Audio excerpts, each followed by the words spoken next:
तमाम विरोध के बावजूद सरकार अपनी मनमर्जी की है, अपने हिसाब से इस रिपोर्ट बनवाई है, अपने हिसाब से छोटे मोटे लिफाफती करके कुछ अमेंडमेंट्स किए। कॉन्स्टिट्यूशनल अमेंडमेंट्स लाए गए हैं, माइनॉरिटी के राइट्स का हनन हुआ है और ये कॉन्स्टिट्यूशन में जो माइनॉरिटीज को जो राइट्स दिया गया था उसके खिलाफ में ये अमेंडमेंट्स लाया गया है। यहाँ पे क्लियरली ये सिंगल आउट करने के लिए माइनॉरिटी कम्युनिटी के लोग को, खासकर मुसलमानों को सिंगल आउट करने के लिए और खासकर उनको दबाने के लिए, कुचलने के लिए, उनकी आवाज दबाने के लिए ये अमेंडमेंट्स लाया गया है। बहुत ही अफसोस की बात है कि जेपीसी में जो चर्चा होनी चाहिए थी और जिस चीजों को मलहूज रखना चाहिए था वो नहीं रखा जा सका। इससे जो है वो एक मजहब में दखलंदाजी का एक रास्ता खुल रहा है जो बहुत दुखदेह है और हानिकारक होगा आगे चल करके। मुझे तो डर है हमारे हिंदुओं का।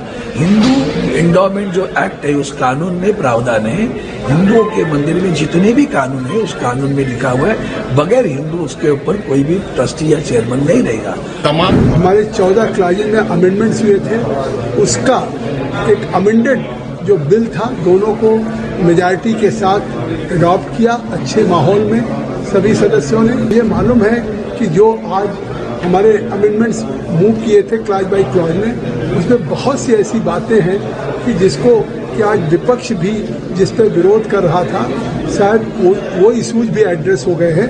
पहली बात ऐसी है कि हमने जो बाहर फैलाया जा रहा है उससे जरा सावधान रहिए। हमने डिसेंट नोटिस लिए दिए कि संविधान के खिलाफ ये इन्होंने जो अमेंडमेंट किए हुए हैं संविधान में धारा 26 है, धारा 25 है, धारा 36 है, उसके खिलाफ सारे प्रावधान इसमें किया गया है। हमें तो इस बात का डर लगता है कि भाई जब आप वक्फ बोर्ड पे कहते हो, कल तक चुनाव से वक्फ बोर्ड पे लोग आते थे, अब चुनाव हटा रहे हो और वहां से नॉमिनेट करेंगे, कौन करेगा?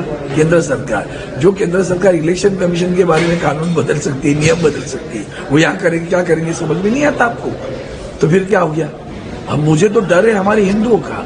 हिंदू एंडोमेंट जो एक्ट है उस कानून में प्रावधान है, हिंदुओं के मंदिर में जितने भी कानून है उस कानून में लिखा हुआ है बगैर हिंदू उसके ऊपर कोई भी ट्रस्टी या चेयरमैन नहीं रहेगा।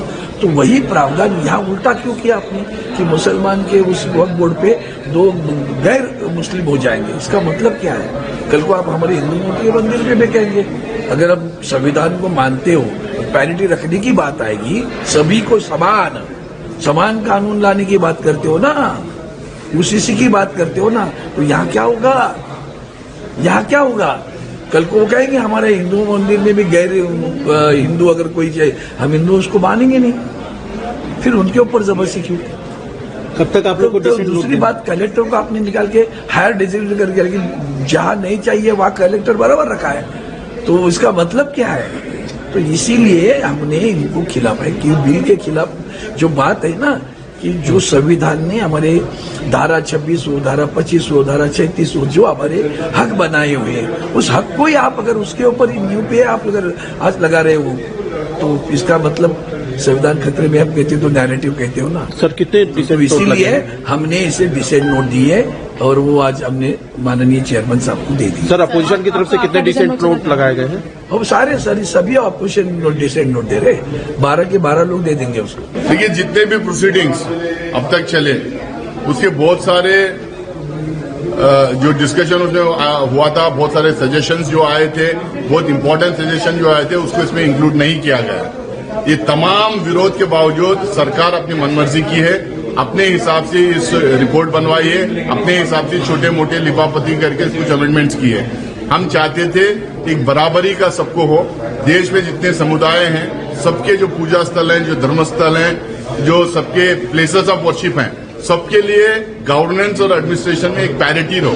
लेकिन यहाँ पे देखा गया पहली बार एक अनकॉन्स्टिट्यूशनल अमेंडमेंट्स लाए गए हैं, माइनॉरिटी के राइट्स का हनन हुआ है और ये कॉन्स्टिट्यूशन में जो माइनॉरिटीज को जो राइट्स दिया गया था उसके खिलाफ में ये अमेंडमेंट्स लाया गया है। हम क्लियरली कांग्रेस की तरफ से ये क्लियरली कहते हैं और हम चाहते भी थे कि हिंदुस्तान में जितने समुदाय हैं उनके तमाम प्लेसेस ऑफ वर्शिप का गवर्नेंस और एडमिनिस्ट्रेशन के लिए ये एक तरह के रूल हो। लेकिन यहाँ पे क्लियरली ये सिंगल आउट करने के लिए माइनॉरिटी कम्युनिटी के लोग को, खासकर मुसलमानों को सिंगल आउट करने के लिए और खासकर उनको दबाने के लिए, कुचलने के लिए, उनकी आवाज दबाने के लिए ये अमेंडमेंट्स लाया गया है। ये बहुत ही अफसोस की बात है कि जेपीसी में जो चर्चा होनी चाहिए थी और जिस चीज़ों को मलहूज रखना चाहिए था वो नहीं रखा जा सका। जो स्टेक होल्डर्स आए थे, देश भर में जो दौरे किए थे, देश भर से जो ईमेल आए थे, उन सबको नजरअंदाज करते हुए वोटिंग पर जो है वो अडॉप्ट की गई रिपोर्ट, और जो है वो जो गैर कानूनी है, गैर दस्तूरी है, अनलॉफुल है और डेमोक्रेटिक कल्चर के बिल्कुल मुताबिक नहीं है, बल्कि इससे जो है वो एक मजहब में दखलंदाजी का एक रास्ता खुल रहा है जो बहुत दुखदेह है और हानिकारक होगा आगे चल करके। उसकी वजह यह है कि हम तो पेरिटी चाहते हैं कि तमाम मज़ाहिब के लिए एक ऐसा कानून हो कि जिसमें जो है सबकी विशेषताएं जो हैं, उनकी सबकी अलग अलग जो खसूसियात हैं, आइडेंटिफिकेशन है, वो बाकी हों। लेकिन इसमें पेरिटी नहीं है, बल्कि इसमें एक इम्तियाजी सलूक है, डिस्क्रिमिनेशन पाया जाता है इसमें मुस्लिम्स के साथ में, मुस्लिम लॉ के साथ में जो डिस्क्रिमिनेशन है वो सिलसिला कब बंद होगा।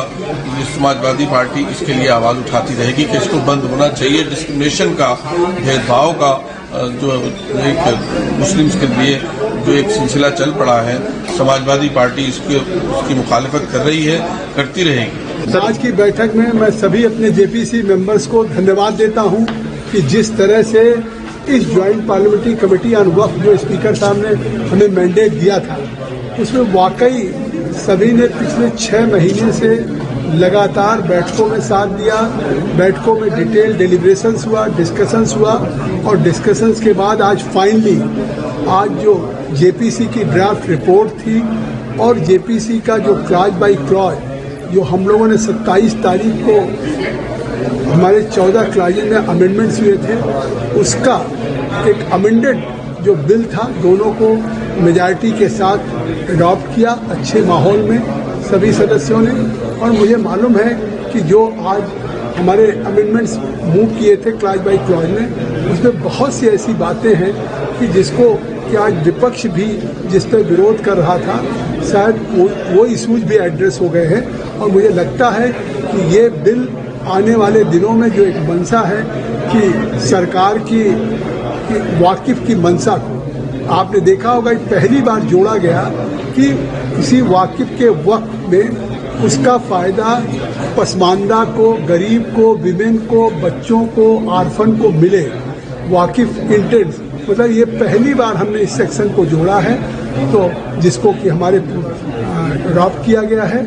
अब आज अडॉप्ट होने के बाद कल हम इसको स्पीकर साहब को इस रिपोर्ट को हम प्रस्तुत करेंगे।